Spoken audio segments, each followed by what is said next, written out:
Praise the lord. దేవుని ఘనమైన నామమునకు మహిమ ఘనత ప్రభావములు కలుగునుగాక.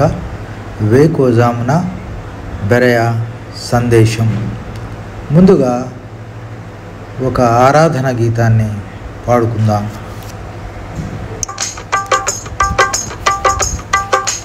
రాత్రంతయు శ్రమ పడినా రాలేదు ప్రభు జయము, రహదారులు వెదకినను రాదాయను ప్రతిఫలము.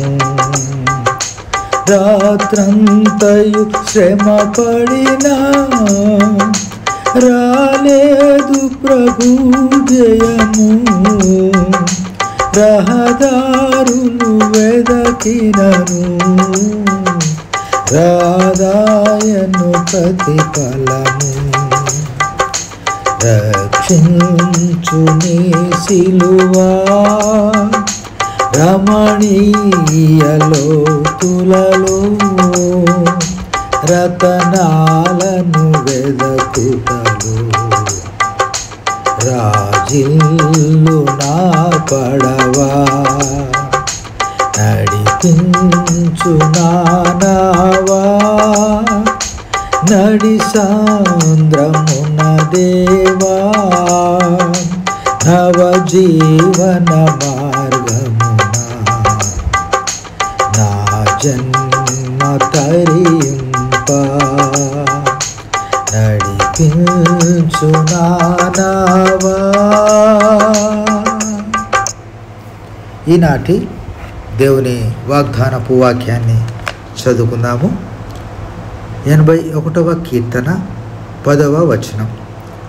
నీ నోరు బాగుగా తెరువుము, నేను దాని నింపెదను.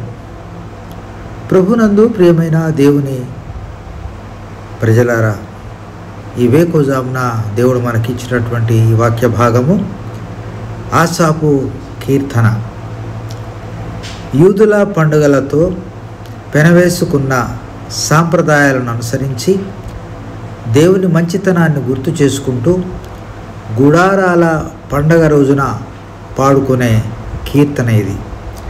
ఆసాపు గురించి మనం తెలుసుకున్నట్లయితే దావీదు గాయక బృందాలలో ప్రధాన గాయకులలో ఈ ఆసాపు ఒకరు.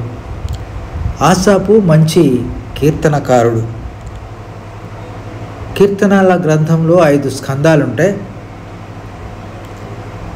తృతీయ స్కంధంలో మొదటి నుంచి అంటే 73వ కీర్తన నుంచి 83వ కీర్తన వరకు ఉన్నటువంటి 11 కీర్తనలు ఆసాపు రాసినవే. ఈనాడు మనం చదువుకున్నటువంటి ఈ యొక్క లేఖనాంశం ఏమిటంటే, విమోచింపబడిన ఇశ్రాయేలులలో ఐగుప్తు ఆచారాలను విడిచిపెట్టాలని, ఐగుప్తు దేశం నుండి నిన్ను రప్పించిన దేవుడను నేనే అంటూ, నీ నోరు బాగుగా తెరువుము, నీకు సమృద్ధి జీవాహారము అనగా దేవుని వాక్యము నింపెదను. నీవు నన్ను స్తుతించెదవు, అప్పుడు అతి శ్రేష్టమైన గోధుమలను కొండ తేనెతో నిన్ను పోషించి తృప్తిపరచెదను అంటున్నాడు. ఇక్కడ ఇశ్రాయేల్ ప్రజలలో ఉన్నటువంటి అన్య ఆచారాలు, అన్య దేవతల పూజలు, వీటన్నిటిని బట్టి దేవుడు కోపించి వారికి కొంత కొరతను, ఆహారలేమిని, పేదరికాన్ని, బీదను ఆయన వారికి ఇచ్చినట్లుగా మనం చూస్తున్నాం. చివరి హెచ్చరికగా ఆయన చెప్పినటువంటి మాట, నీ నోరు బాగుగా తెరువుము, నీ నోట్లో నా వాక్యాన్ని ఉంచుతాను, నీవు నా వాక్య ప్రకారంగా, నా కట్టడల ప్రకారంగా నువ్వు జీవిస్తావు, అప్పుడు నీవు నన్ను స్తుతిస్తావు, నేను నిన్ను సంతృప్తిగా జీవింపజేస్తాను, శ్రేష్టమైన గోధుమలతో కొండ తేనెతో నిన్ను తృప్తిపరుస్తానని దేవుడు తెలియజేస్తున్నాడు. మనం దేవుని మాట వినకుండా స్వంత తలంపులతో ఎంత శ్రమ పడినా అంతా వృధాయే అవుతుంది.